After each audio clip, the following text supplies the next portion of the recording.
Hi guys, welcome to TJ's Kitchen, and for today's video I'm going to be showing you guys how to make chocolate cupcakes. And I love this recipe. They're always so fluffy and so moist and just the perfect chocolate cupcake. So let's get started. But before you do anything, you're going to want to preheat your oven to 375 degrees Fahrenheit.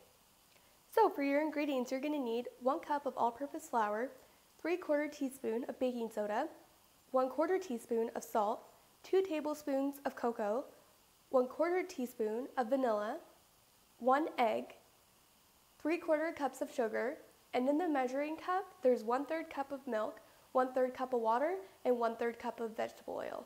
So the first thing that you're going to want to do, which I always do when I'm making cupcakes or cake or something like that, I always like to sift the dry ingredients. But in a bowl, you're going to be adding the flour, the sugar, the cocoa, the baking soda, and the salt. Then you're just going to want to sift those together. The reason why I love sifting these together is because I find that it makes the cupcakes, or even if you're just making cakes, I find it makes it a lot lighter and fluffier, which I love. You always want to get that out of a cupcake. Next, you're just going to want to take your standard mixer or just your hand electric mixer and just mix all the dry ingredients together.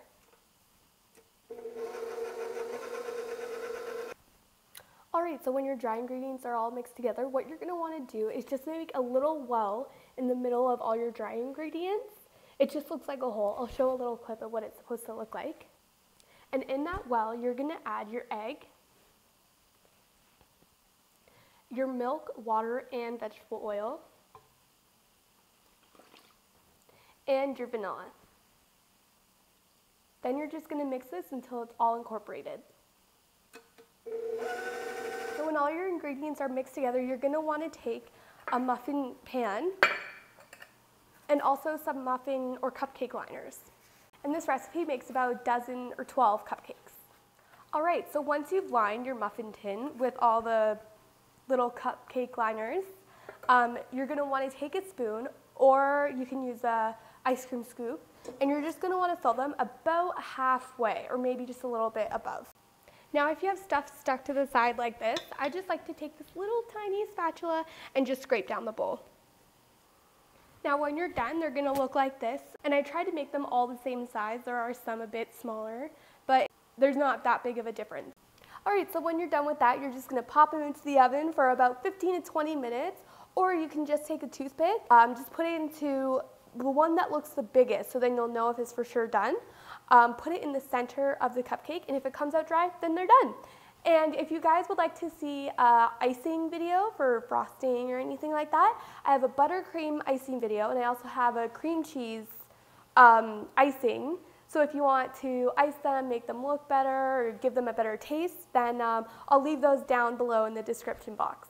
So this is the finished cupcake. They look and smell incredible, and I'm so happy on how they turned out. For all the instructions on how to make these cupcakes, I'll leave them down below in the description bar, and also I'll leave the links to the buttercream frosting and the cream cheese frosting if you want to decorate them, or if you just like them on their own, then that's fine too. So thanks so much for watching, you guys. Don't forget to like and subscribe, and I'll see you next time on TJ's Kitchen. Bye!